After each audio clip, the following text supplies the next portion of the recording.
Dahil sinasabi nila na fake news daw po tayo, no?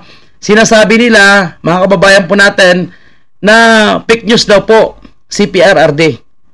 Pagdating po sa kanyang expose dito po sa BICAM report. Linawin lang po natin at linawin natin ulit, mga kababayan po natin, no?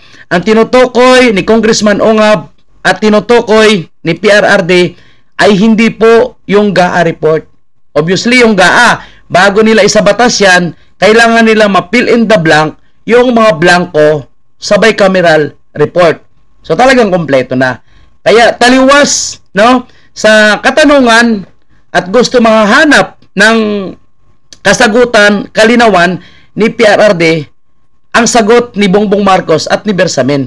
Kaya, sa totoo lang, no, pinahamak ni Bersamin itong kanyang amo, nilaglag sa kanal, mga kababayan, itong kanyang amo, dahil itong si Bongbong Marcos, no, na sinasabi na ayaw nila ng fake news, nagsasabing fake news, no, itong si PRRD, sila po yung nagpapakalat ng fake news. Maling-mali po yung kanilang sagot. At yan po ngayon ang ginagamit ng mga political blogger ni Marcos Jr. para i-debunk ang pasabog po ni PRRD. Pero alam mo yung tumatahol sila sa maling tao, no?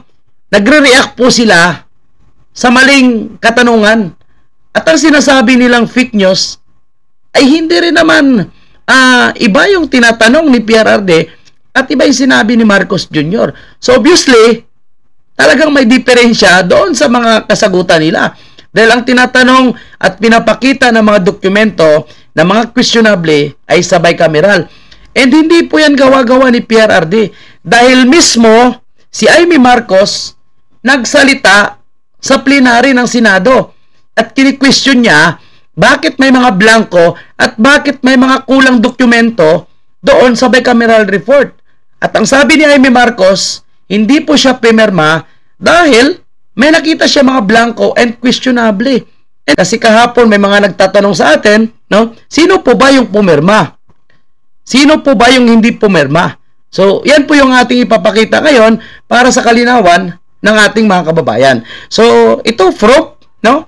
Kahapon pinakita natin ang sinabi ni Amy Marcos. Uulitin ko po ang ikalawa at huling meeting nitong BICAM na ito. Minabuti kong hanapin ang mga papeles at dokumento bago sana magsalita at magbigay ng anuman reaksyon. Ngunit sa kasamaang palad, hanggang ngayon lahat kami ay nangangapa sa dilim. Hanggang ngayon, kami ay nangangapa sa dilim.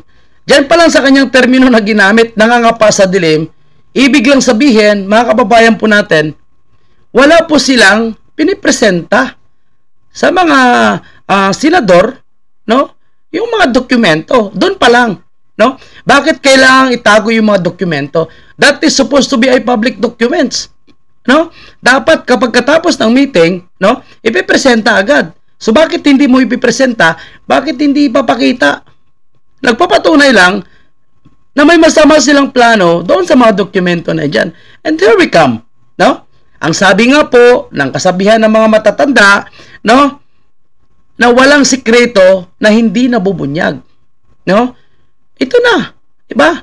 Kapag may usok, may apo yan. So ito na, nagkabistuhan na, no? Kasi kahit anong tago nila, kahit anong pagmamanipulate nila, siguro makakalusot sila. Siguro 2024, posibleng nakalusot sila, no? Pero hindi po tatagal yan. 2025, ito na, diba? Nabisto na sila, no? And lalong-lalo na ngayon, election. Siyempre, maraming magmamalinis dyan. Marami, tandaan natin ha, marami po ang mga botante and majority ng mga botante ay suportado ang mga Duterte.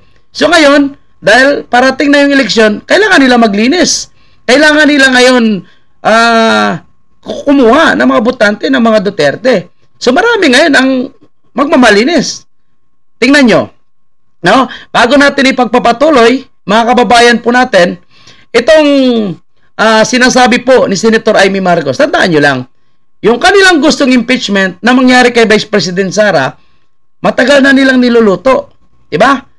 Kaya gumawa sila ng TUADCOM, gumawa sila ng Committee on Good Governance para imbestigahan. No? Pero ang kanilang investigation, in the first place, Alam nila na wala po silang makikita. Alam nila na mahihirapan po sila makahanap ng mga ebidensya na impeachable para kay Vice President Sara. So anong ginawa nila? Kinalkal nilang confidential fund. Dahil alam nila sa confidential fund, marami po yung mga nakatagong dokumento dyan na hindi supposed to be sinasa publiko. Dahil ang gusto nila masira po, itong si Vice President Sara, sinapubliko nila. Para kunwari, makakuha po sila ng kanilang mga taga-suporta. Makakuha po sila ng suporta ng taong bayan. Pero mali. Dahil ang taong bayan, masyado na po ngayon mapagmasid. Magaling na mag-research. Tapos may mga political blogger, may mga commentator, no, na nagsasalita, ina-analyze, no, at para ma-find out natin kung ano talaga ang katotohanan, mga kababayan. So, ano nangyari? 'Di ba? Okay na. Pinail na nila, hindi lang isa, hindi lang dalawa, 3 pa, at may pang-4 pa daw na ipapile na impeachment kay BP Sara. Pero ano nangyari? Sino yung mga taong gusto magpa-impeach kay BP Sara? Wala na. Nagsiatrasa na, nagmamalinis na. Ang rason nila, no, ay hindi rin naman magiging successful ang impeachment ni Vice President Sara dahil wala nang oras. Yun ang kanilang palusot. Si Abante umatras, si Chua umatras, no? Yung membro ng Quadcom, hindi na sila susuporta.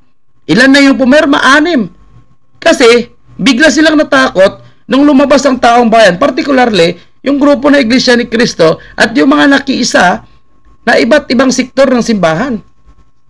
Ay, mga kababayan natin. So, lalo na ngayon, lalong lalabas ang kanilang mga baho dahil marami ang aabangan po natin na magsasalita at biglang babaliktad. Tingnan nyo, si Amy Marcos, di ba? Ang ginagawa niya, pinoproteksyonan niya ang kanyang kapatid. Pero, hindi niya kayang, hindi sabihin itong issue, no, sagaa, issue sa bicameral report, issue sa pondo. Bakit? Kasi si Amy Marcos mismo, kailangan niya ang buto ng mga Duterte supporters. And ako naniniwala, no, na hindi lahat ng mga Duterte supporters, no, ay galit kay Amy Marcos. Siguro may mga ibang Duterte supporters pa, no, na nadadala pa rin sa mga gimmick ni Amy Marcos. And sino po yung nakikinabang, no? Kung tutusin mga kababayan po natin sa mga gimmick ni Amy Marcos, tayo yung nakikinabang. Tayo po ng mga Duterte supporters. Dahil nalalaman po natin yung mga issues, no, na alam ni Amy Marcos na kanyang binubulgar. 'Di ba? Pero syempre hindi po tayo dapat magpapabudol. Dapat magiging firm po tayo sa ating paninindigan na dapat no more Marcos na. Pero sa kabilang side, nakikinabang tayo kahit papano dito po sa mga expose ni Amy Marcos.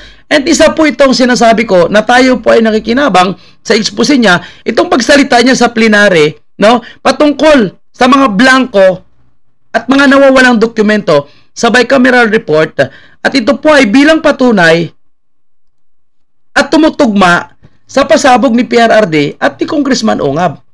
Kayo mga nagsasabi na tayo ay fake news, no? Hindi totoo yung sinasabi natin, naninira lang po tayo. Ito po ang patunay at lehitimong ebidensya ang sinasabi ni Amy Marcos. Diba? And ang GMA News mismo, nakita natin, no, na alam nila kung ano ang tinutukoy ni Congressman Ongab, kung ano ang tinutukoy ni PRRD. Pero never nila na tinama ang sagot ni Bongbong Marcos. Walang mga detalye o paliwanag, ni walang konkretong numero. Ang tanging hawak ko ay ilang datos ng DSWD na tila nilapastangan, sabay ang PhilHealth, sabay na rin ang DepEd. Kaya't sa kabila ng pagnanais kong makisama, hindi ako pumipirma sa kahit anong papel hinggil sa BICAM report na yan.